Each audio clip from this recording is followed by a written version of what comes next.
Hatimaye kikao cha kutathmini kesi inayomkabili Rais Uhuru Kenyatta kimefanyika katika mahakama ya ICC, ambapo mawakili wa rais wameliambia jopo la majaji kwamba hawatotoa stakabadhi zaidi kwa kiongozi wa mashtaka Fatou Bensouda. Akitoa utetezi mkali, wakili mkuu wa Kenyatta Stephen K amekosoa tuhuma za kiongozi wa mashtaka dhidi ya serikali ya Kenya na kuwaomba majaji kuitupilia mbali kesi hiyo. Zubeida Kome amefuatilia kesi hiyo na kutuandalia taarifa ifuatayo. International Criminal Court is now in session.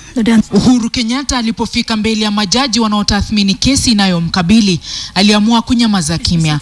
Wakili wake Stephen K ndiye pekee alikuwa akizungumza. K alieleza mahakama kuwa hawatotoa ushahidi zaidi kwa Bensouda. I have drawn a line in the sand.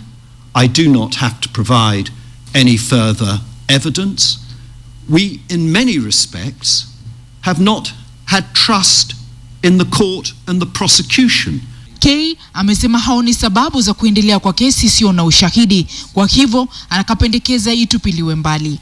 He is entitled to his verdict of not guilty, and so when I say there is no evidence, I say deliberately there is no evidence, because if there was evidence, we would have a trial.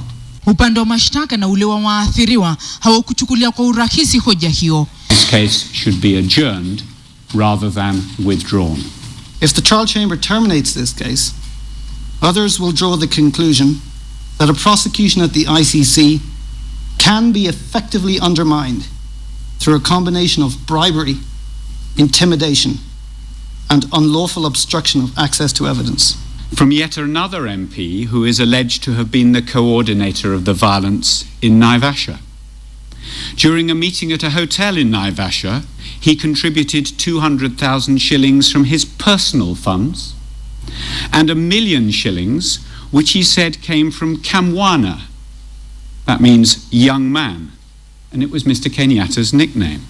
Anasisitiza kwamba ana ushahidi wa watu 9 utakaothibitisha kuwa Uhuru Kenyatta alifadhili kundi la Mungiki kwa kuwapa fedha na silaha kuwafukuza baadhi ya Wakenya makwao mapema mwaka 2008. The interest of the accused alone do not trump all others. In the absence of the kind of confirmation which might have been provided if the government of Kenya had abided by its treaty duties, the prosecution recognizes that it cannot take the case forward. Adjourn in order to give the Assembly of States Parties the opportunity to exhaust its own procedures in order to see if it can bring compliance by the government of Kenya. It's a bit of a fig leaf for them to hide behind, to try and say this is not our fault that we didn't get the evidence.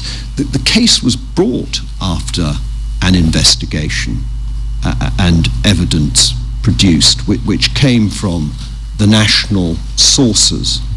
Alipoulizwa iwapo Kenyatta akiwa mshukiwa anatumia mamlaka yake ya urais kukandamiza kesi hiyo.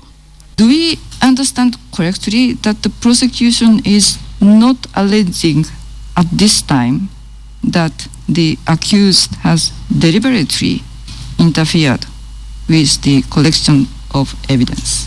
There is no evidence of any action or inaction that he has taken or refrained from in the course of the period between our request for cooperation and today. A price must be paid for the fact that the prosecution does not have the evidence that it needs. But in this case, who should pay that price?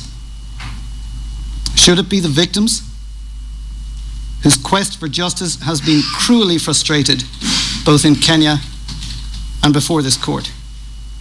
Or should it be the accused, who is the principal author of the deadlock in this case? The status conference is now closed. Ni kesi ambayo uamuzi wake utaandikisha historia sawa na kikao cha leo ambacho ni cha kipekee. Uhuru Kenyatta ndiye rais wa kwanza aliye mamlakani kufika mbele ya mahakama hiyo. Zubeida Kome, KTN leo.